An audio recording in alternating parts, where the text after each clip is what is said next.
Hi, you see me pop up? You already know it's time to unlock another land lesson. So last week we actually talked of how a caveat can stop a land sale. And today we want to see the difference between a caveat and a restriction on a land. Let's break it down.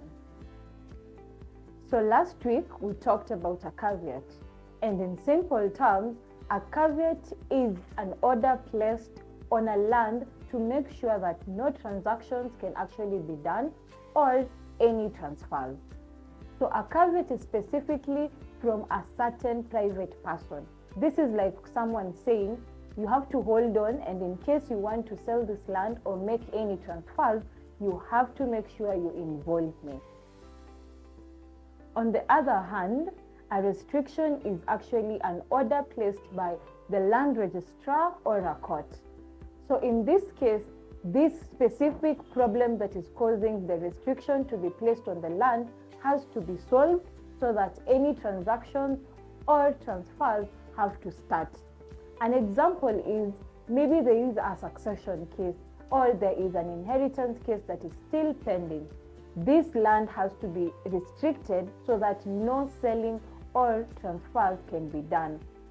So this is why a restriction is different from a caveat, because a caveat has a caveator who comes and actually places this restriction.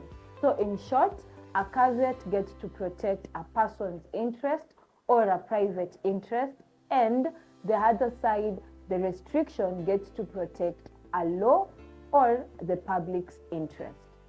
So next time when you're doing a search, make sure to know if this land has a caveat or a restriction. This is because both of them can actually stop a land sale.